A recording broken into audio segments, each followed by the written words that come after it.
I don't mind being transparent, and I feel like, which America's not like this, but I feel like y'all should reward honesty and transparency, and not take one little thing you hear you don't like and blow it up into a huge thing. And you know,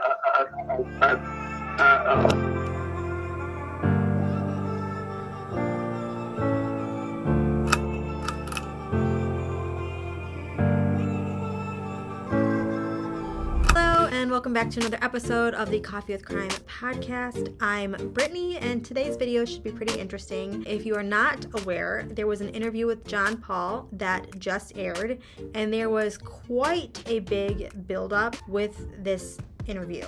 So if you're not familiar, a creator on TikTok named Daddy Flo, he hosted the interview with John Paul, and he released the first half of the interview. So it was about an hour long. You had to pay a minimum of just under $3. He did clarify that none of the money actually was going towards John Paul, but man, the drama around this interview was extremely high, and there was so much lead up and delays that a lot of people started thinking that maybe the interview wasn't even going to happen. So first, the interview was supposed to air on Saturday, July 13th at 6 p.m. Eastern Standard Time. And then it was pushed back to 10 or 11 p.m. that same evening. And then it was pushed back again. It was supposed to go up around 1 or 2 a.m. So that would have been July 14th. And then Flo Daddy, the interviewer, kind of went MIA. For a good 24 hours, he was nowhere to be found. And so in the meantime, True Crime Ree, which we've all heard the name of this TikToker, she started making statements that she was going to, post the first 25 minutes of this interview while everyone that had paid impatiently waited. But she had an insane amount of excuses as to why she couldn't post it. So first she said that she actually had to edit herself. That never happened. And then she made a claim that another creator on TikTok was doxing her, and that somehow stopped her from hitting post. And then, no joke, she actually came on and said that there was a tornado that stopped her from posting the clip. By the end of it, she never actually posted anything. I don't know her whole role in the process. I found it kind of bizarre. I don't know if it's just because she somehow got him the connection with John Paul or what.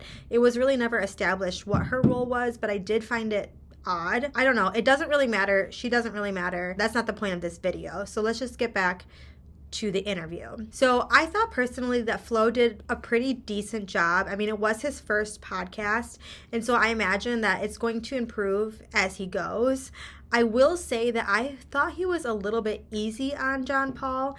I expected him to be, a bit more tough in his questioning, but I do realize that maybe had he been too hard on John Paul might have just completely refused interview. So it's, I'm sure, a fine line to walk. And also there was some questions that Flo did not ask that I still think are really important. The reports that Micah filed and the slashing of her tires, that really wasn't addressed, and I think that's a really big one. The allegations with his relations with underage girls, I would have liked to seen that addressed, but maybe John Paul said that was off limits, which I could see why. And then also the allegations from his first wife, Allison, because remember, she too says that John Paul stalked and harassed her. So I would have liked to have heard that brought up too. And none of that was brought up. So hopefully it'll be in part 2 or in something in the future. But anyways, so now let's just get into the interview. So for some of this video, I'm just going to share points that were covered. I don't want to, just stream the entire interview myself, because I don't want to take away from the work that Flo did. Plus, I don't really know the exact laws on sharing the entire thing. I know that there is the fair use law, and that does allow for quite a bit. But I do want to remain cautious, and I do want to respect Flo and what he did. So some of it I'm just going to share, talk about what the interview went over. And then, of course, I'm going to share some clips too, and just the most important parts, I think, I'll share those clips. If you do want to listen to the entire interview, then you'll have to go to Flo Daddy's TikTok.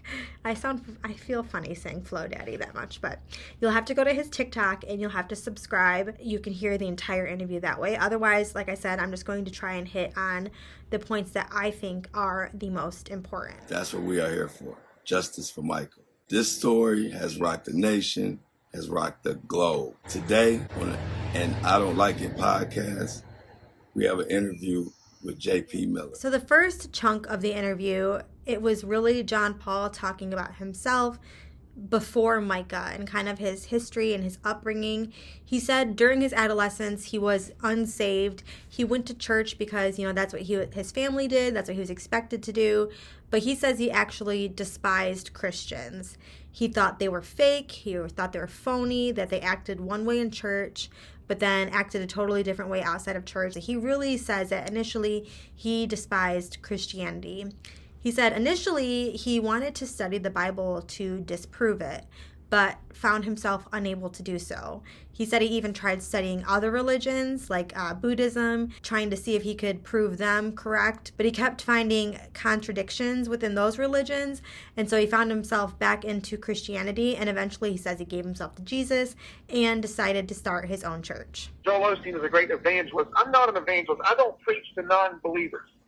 My gifting and my desire is to teach to people who are already Christians. Now, some people get saved at our church, and that's great. But I like to teach the Christians who are already saved and want to grow and want to go deeper.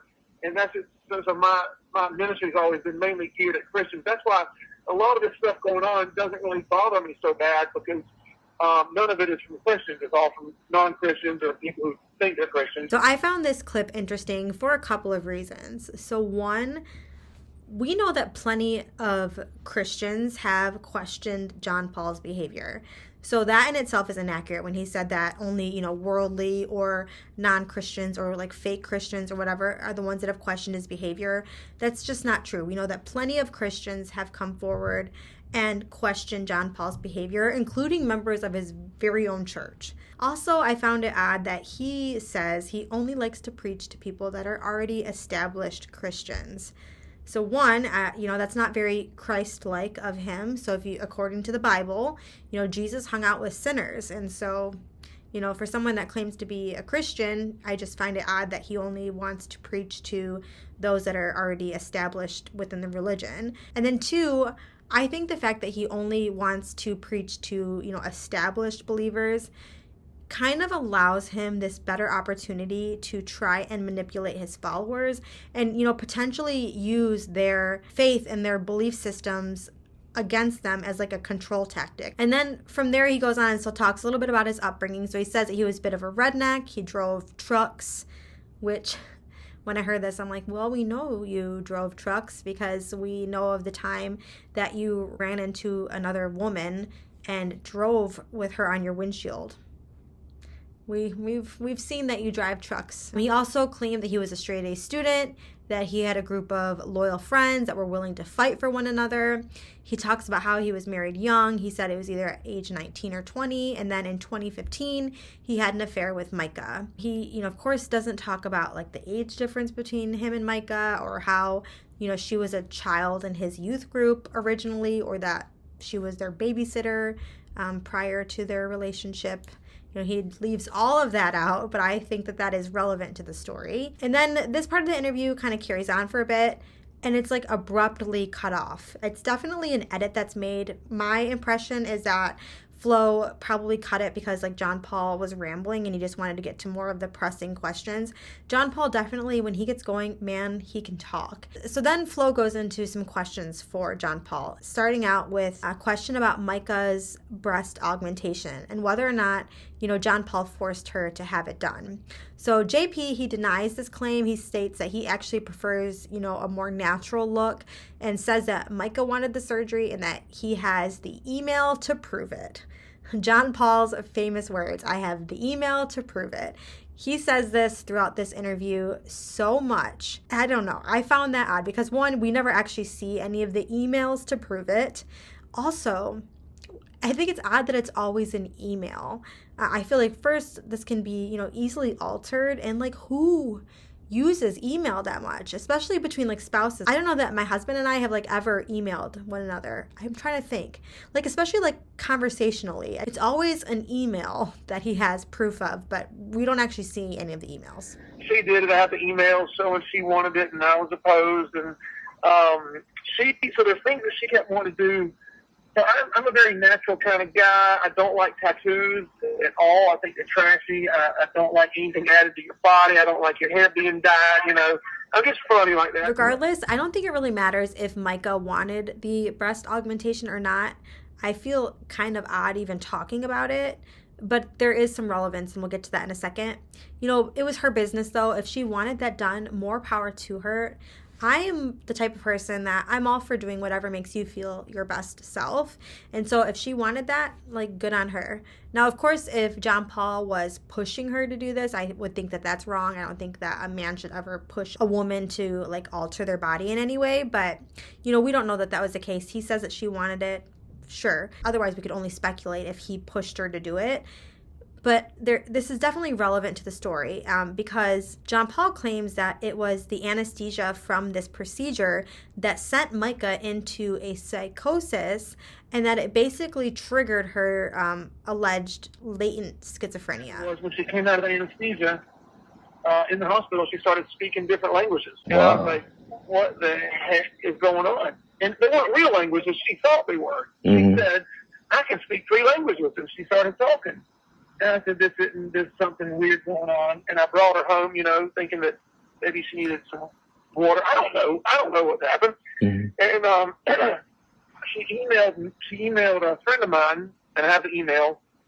It's the most unusual email you're ever going to read in your whole life. It's like pages and pages and pages of delusions and psychotic ideas without using a period or a comma, like a novel on acid kind of thing. So I called her doctor that did the augmentation. I said, something's wrong, man. You need to meet us at the hospital. And he met us at the hospital. And while we were in the waiting room, he came there and he said, she's having a psychotic episode. She's acting like she's schizophrenic. I guess on staff at every emergency room, they have a psych doctor, whatever you call them, whatever. Anyway. Mm-hmm. And he came out and told me, he said, she's having a schizophrenic episode, and he said that the anesthesia that she just came out of must have triggered it. All right, so I definitely question the timeline here of Micah's alleged diagnosis of schizophrenia. So I question, the legitimacy of this entire claim. I'm not saying it's impossible. I am saying that I question it. After years of working in the ER as a nurse, the mental health population was huge. We had so many patients that were in the ER for different mental health complaints. The majority of patients that I had that had schizophrenia definitely struggled to function normally in society, struggled to hold a job, maintain relationships. Again, I'm not saying it's impossible because they can live a quality life or more of a quality life if they're properly medicated. But a well-adapted person with schizophrenia, this is definitely, I would say, more the exception and not the rule. And everything that I've seen of Micah is that she seemed to be functioning very well. She spoke very clearly, very coherently. We know that she, maintained her roles at the church. She had quality relationships with others. So again, I'm not saying it's impossible, but I definitely have questions regarding this alleged diagnosis of schizophrenia. Yeah, so like I said, I question the timeline because John Paul makes it sound like she went under anesthesia and then came out with delusions and hallucinations and was basically taken to the hospital and immediately diagnosed with schizophrenia. This is not the process of diagnosing someone with schizophrenia. So according to the DSM, the diagnosis of schizophrenia, it requires the presence of characteristic symptoms of the disorder. So that'd be delusions, hallucinations, disorganized speech, negative symptoms coupled with social and or occupational dysfunction for at least 6 months. And that's the part that I really want to hone in on. They'd have to have these schizophrenia symptoms for at least 6 months and in the absence of another diagnosis. And that is how the process of diagnosing someone with schizophrenia, according to the DSM, is supposed to go. And then after they discuss this, complications with the anesthesia, Flo says that he wants to do rapid fire questions with him. So not too much detail in John Paul's answers. So he starts out with asking, so why do you think that so many people believe that you have something to do with what happened to Micah? And basically John Paul, he says, we are trained to always believe the negative, that people, hear a negative story and immediately hold on to that and are more prone to believe the negative story. Really quick, I will say as a sidebar, he has away with his words. He's very manipulative of the things that he says, and he has an answer for everything. It makes sense. I mean, he's been a successful pastor, and so that plays in his favor when, answering questions. But yeah, so he said that people think, that he had something to do with Micah because we as a public prefer to believe the negative stories. And to that I say, I don't think that's the correct answer. I think it's more that we have evidence of him stalking and harassing Micah and Micah's allegations of his abuse. Micah, she said, whether or not it's true, but she did say that if I end up with a bullet in my head, it was JP. So that, people question that. And again, I'm not saying that any of this is actual proof that say he did it, but I think these are more likely the reasons why people question his involvement. And then next, Flo asks, so who was the woman that you were with right after Micah passed? Because, that picture of him with Susie was circulating, and it was, just after Micah passed. So John Paul says that he was at church, and he asked if anyone would come out to dinner with him. And everyone had plans but Susie. Here was this mourning pastor, and he asked his congregation, could anyone go and be with me? And apparently, according to John Paul, everybody denied him except for Susie. And I mean, really, I don't believe that for a second. I don't believe, he has some diehard followers at his church, or at least he did, but it seems like he still maybe does. I can't imagine if he asked his entire congregation, his wife just passed, and, he's like, I don't want to grieve alone, someone come with me. And everyone's like, no, actually, I've got dinner plans with so-and-so, and oh, I've got this. And I'm sure that didn't happen. I cannot imagine that Susie was the only one that, I'm sorry, I'm being a little bit bratty, but I just don't believe it. A few days after she passed, I was at church, and a lot of our youth leaders were standing. I said, will somebody go to dinner with me tonight? Will somebody meet me for dinner, just to be with me? I don't want to be by myself. And everybody was like, oh, I got this, I got that. And she said, well, I'll go. And so I met her there, and the entire time we're there, we talked about Micah. The entire time, the manager of the restaurant can attest to that he's really, really upset about the stuff that people have said in that picture. And Susie's an incredible person, incredible friend, full of integrity. She's like Mother Teresa. And it's so funny that everybody in the world, they could have said things about. It's funny they chose her because there's not one single negative thing she's done her entire life. She was a great wife to her husband for, I think, 18, 20 years. He was a quadriplegic. They met when he was a quadriplegic, married. She gave birth to twins, raised twins, took care of her husband, and worked full-time and served in her church all that time. And I don't think there's another person you'll find in the world who's done that type of goodness to people. But she was there that night, and she was kind enough to be there. And we talked about Micah, cried about Micah. She's lost her spouse. I think I maybe rolled my eyes the entire time that John Paul talked about Susie. We get it. You think that she is a saint. But the fact that he just goes on about how they just cried about Micah together, I don't know. Anybody else have a very hard time believing anything that comes out of his mouth. You wonder, what about that waitress that came forward regarding, his attempts to, flirt with her, at the same time that Micah had passed away. We all saw that story. Were you just trying to find someone else to cry about Micah with? I mean, it's just really unbelievable. He has an excuse for everything, and it's just for once, it would be so refreshing to hear him say something that sounded honest. Then he goes on to tell, I laughed at this part. Then he goes on to tell a story about Micah and how she allegedly tried to poison him with an entire bottle of CBD oil, and how basically Susie came over to help him. Now, mind you, if you're not familiar with CBD oil, it doesn't have any psychoactive agent. It's not the same as THC. It's not supposed to make you have hallucinations or anything like that. Grandmas use it for their aches and pains. Now, again, the story here, if you were to take, a whole bottle of CBD oil, I'm sure there's going to be some effects, but I'm just trying to clarify that CBD oil is not the same as THC. There's no psychoactive agent there. But yeah, he goes on to say that Micah tried poisoning him with this whole bottle. And listen to the way that he tells the story. He tells the story he was so calm and passive in the moment towards her, even though she was trying to poison him. And, he never got upset. It's always, baby this and honey that. And he always just puts on this persona that he was perfectly innocent. And, Micah was the mental case, but he always kept his composure and was a saint. He always paints himself in this perfect picture. My beautiful wife, wonderful, beautiful wife, one time when she wasn't taking her medicine, she thought I was double agent, and she tried to poison me. So she had spilled she had taken an entire bottle of CBD oil, and I don't even know where she got CBD oil. Maybe her family. I don't know. I didn't know there was such thing. And she poured it into some hot chocolate, and she made me hot chocolate. And so I ended up on the floor, and I'm scared to death. I can't stop smiling, but I'm crying in fear. And I'm like, baby, what's going on? And she smiled and said, I just wanted you to see the world the way I see the world. I was like, I could die. I said, call 911, call 911. She's like, nope, I'm not calling 911. I said, Mike, you're getting my phone. Call 911. What's wrong with you? I said, I'm getting vertigo. I said, the whole room's moving like I'm getting vertigo. I was throwing up all over the place.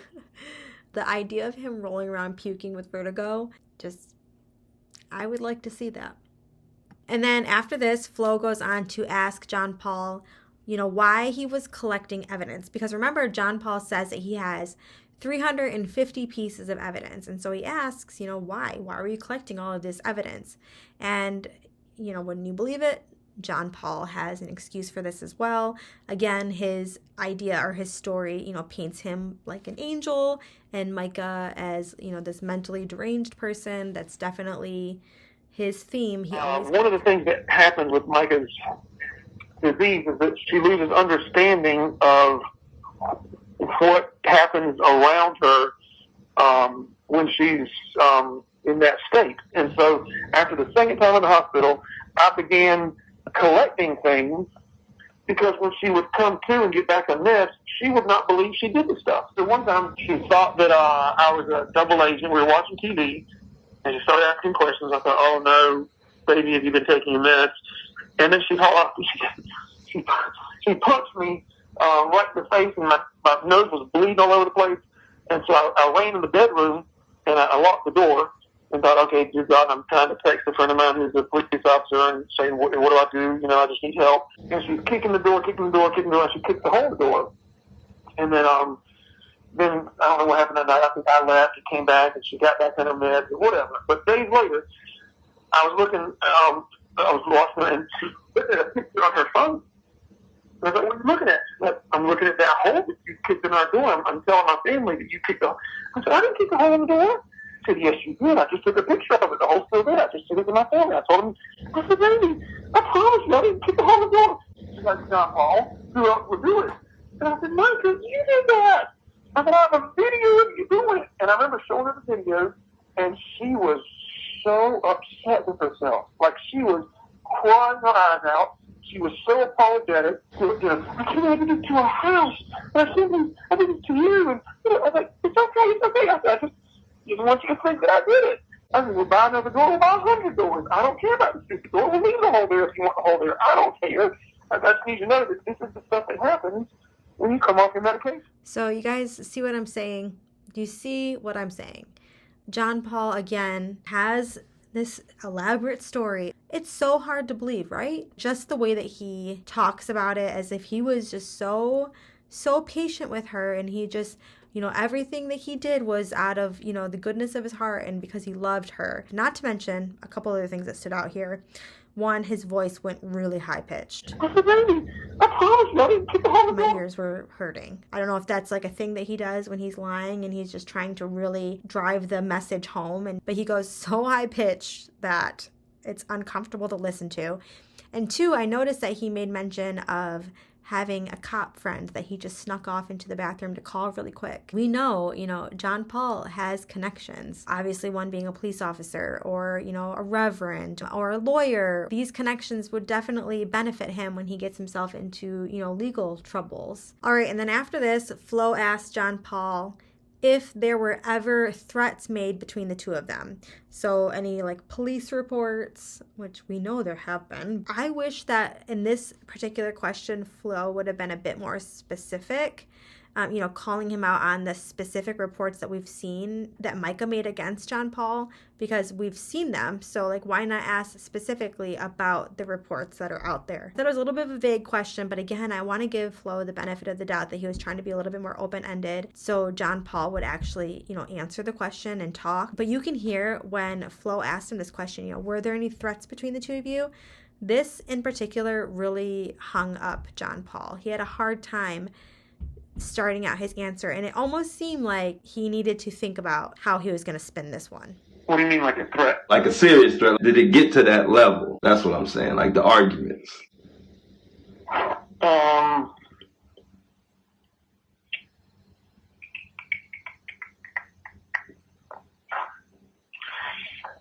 There's a video of me. I met her at Honda. Well, I was at Honda first, and I was taking her mail to somebody who was going to bring it to her. When I saw her, I just went and gave her a mail. She was saying something that she's going to do. I forget what it was. It was just something done. She wasn't in her right mind. But when I said back to her, I said, I'm going to put the pictures of you and somebody else up on Facebook. Somebody thought that was me saying something, but no, I would never do that. But I did threaten in that moment. I think I did threaten. I said, well, if you do that to me, I'm going to show the pictures of you and, this boy. And then I walked away. Of course, never did it. She did something she shouldn't have done on March 11th, something she would never in a zillion years do, ever, when she's on medication. Mm-hmm. She did something that she only does when she's off medication. And that's how I knew that she was mentally ill and needs help, was on that day, which was March 11th. And there were some pictures taken of her and somebody else doing something inappropriate. And so when I was taking her mail and she said something, I forget what she said, it doesn't matter. But I said, well, if you do that, I'm going to put pictures of you and that boy up on Facebook. The rumor was that you did post naked pictures and took it down. So I'm trying to clear that now, because that's like really what people think. People really think that's what's really out there. Yeah. So it's not that. So you never. It wasn't naked pictures, and you never posted whatever you said you were gonna post. Right? Is that what you're saying? I don't think there's I can pretty much. I don't think there's a naked picture of her out there anywhere. Yeah, I know. But yeah, they said that you posted and took it right back down. That was the rumor. Not that it's out there. Oh no, that's in the apology letter. So okay. The last time I saw her, when I finally got to the end of our 4 hours, I said, "What would it take for me to get you back on medication before something bad happens?" She said, "Okay, here's what you got to do." She said, "If you'll write an apology to me for the following things," and she listed a whole bunch of crazy stuff. She said, "If you tell me you're sorry for that stuff and make it really good and give me $10,000, I'll take my medicine." And I said, "Okay, I don't have $10,000. She said, "Well, I want to move to Africa." I said, "Well, how about this? How about I give you $1,000 and an apology?" She said, "Okay." And she said, "But it has to be handwritten."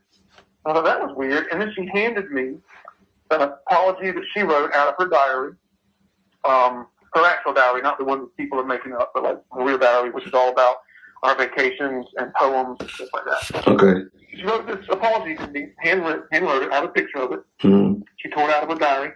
And half of it's unusual, the other half is normal. It's just, you can tell she's not mentally right. But anyway.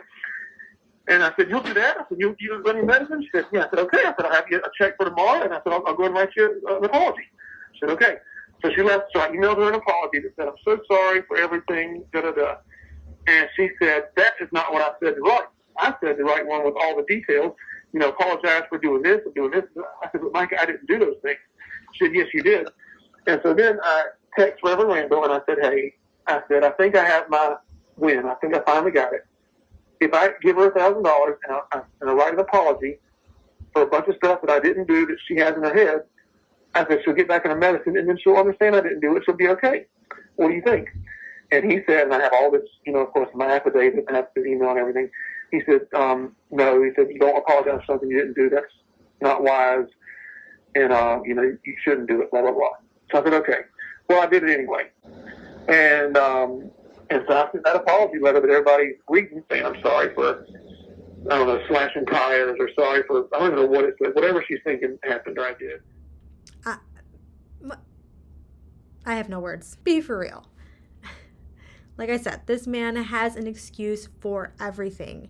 He actually had the nerve to get on there and say that his apology email was a fake email, and he only wrote it to appease Micah and get her to take her medication. Nothing in the email was true. He only did it because Micah told him to do it. Who in their right mind would believe that? This honestly sounds like some kind of answer that he's been, stewing on for a while and thinking about, like, all right, they saw this email, they saw this video of me going up to her and saying I'm going to post this video and all this stuff, and, how do I spin this? And he's like, you know what? I'll say she made me do it. Or maybe his lawyer gave him the idea. I don't know, but that might have been the worst of the lies that I've heard come out of John Paul's mouth. And then he talks about that video he took where he's threatening to post it. And a lot of people first thought, myself included, that maybe he was talking about posting that topless photo, because we know that there are allegations that he posted a topless photo of Micah. Well, he came forward and said that this was actually, that he was going to post these images that he had of her and this boy. And notice how he keeps using the term boy. That's obviously not a mistake. He's trying to imply that it was someone of underage. So now, I don't know, I wasn't there and I don't have any proof of this, but I've definitely heard rumors that Micah was seen on a beach with a younger man that was someone affiliated with the church. But the story is that while he was younger, he was of legal age. But John Paul trying to really push this narrative of Micah being this predator almost, it's rich. You know what I'm saying? It's rich because multiple people have come forward and actually claimed that John Paul has inappropriate relations with minors, specifically girls under the age of 16 years old. I mean, we've never heard John Paul touch on that. He loves to talk badly about Micah and make all these claims about Micah, especially now that she's not here to defend herself. But he's never come forward and touched on the allegations of him having relations with underage girls. And I would have liked to have heard Flo in particular push on this topic a little bit more and not let John Paul always paint this picture of being this innocent victim and everything. So after that, Flo asks about John Paul's relationship with the Francis family, which we know it's not good. But he did say one thing in particular that really caught me off guard. And Flo didn't even stop to ask more. And I was like, what did he just say? Just listen and you tell me what you think about this. I've always, with the exception of one time when they talked her into coming off of meds and leaving the house, and I never wanted her to leave the house when she's off of meds because I never know what she's going to do, but one time they talked her into doing that and I got really mad and I threatened to shoot one of their dogs, I think. But aside from that, I would always treat them good. I'd always be good to them. I always, financially, what I can do to help them. I put up with a lot of stuff, even illegal things at times. But the biggest problem that I could not handle, and I still don't get it, somehow they thought that I made her schizophrenic and she doesn't need medicine and all the doctors are wrong. And Micah would go to a different doctor because my family said I need a second opinion. We give a second opinion. They say the same thing. Third opinion, fourth opinion.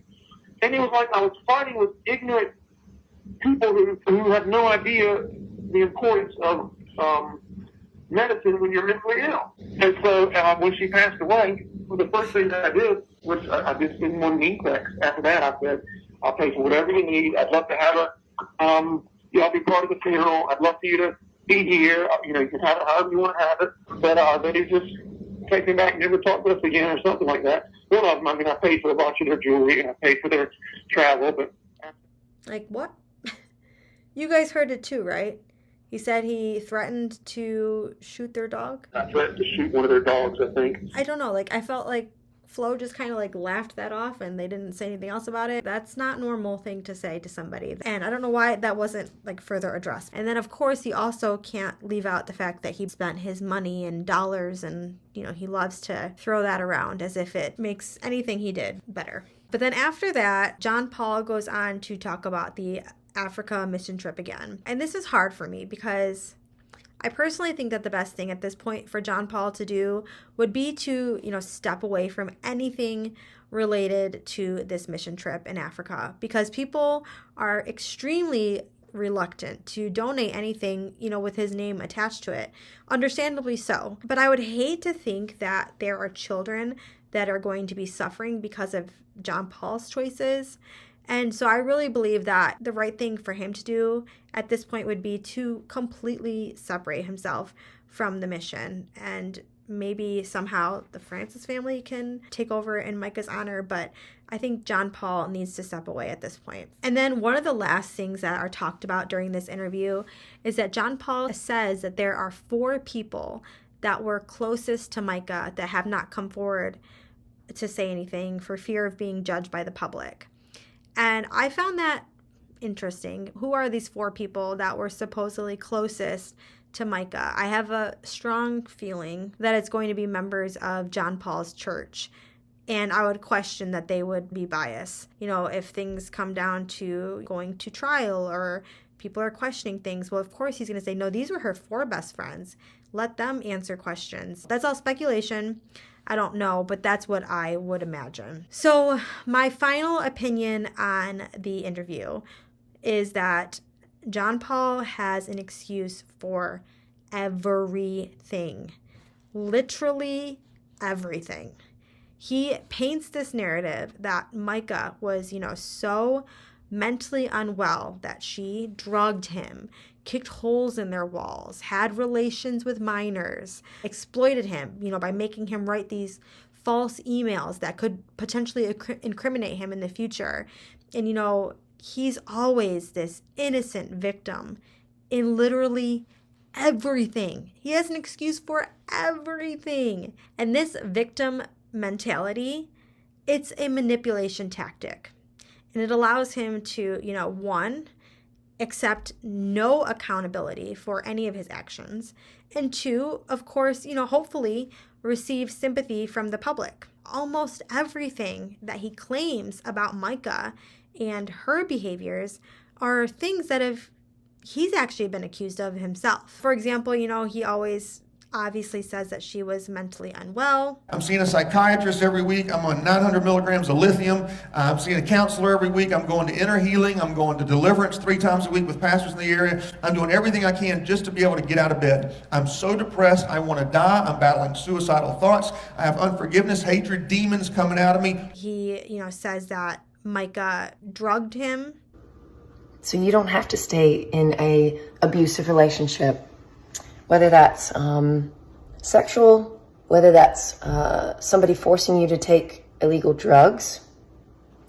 He says that Micah had inappropriate relationships with minors, or implies it, and then exploited him and kind of coerced him into writing this email admitting to things that he didn't do. He accuses her of all of these things that he himself has been accused of. And I think I've talked about this in a previous video, but these are classic examples of someone that projects onto someone else, and that in itself is a defense mechanism. And I wonder if maybe because deep down he does maybe feel shame for his behaviors, and so he tries to project these onto Micah as her doing all of these wrong things, when in fact it was him that actually did these immoral behaviors. I would imagine that he would have some type of inner conflict, especially being that he tries to, portray this, godly pastor, and in reality his behaviors don't coincide with this at all. And so there's probably some conflict there, some inner conflict. I'm really curious to hear what you guys have to say about this. I'm also curious to see, the second portion of Flo's interview with John Paul. Like I've said, I think it's interesting to give John Paul an opportunity to talk, because it is always important to hear both sides. But at the end of the day, and at the end of this interview for sure, I think that John Paul is hard to believe. What do you guys think? Otherwise, I wish you guys nothing but the best, and I'll talk to you soon. Bye.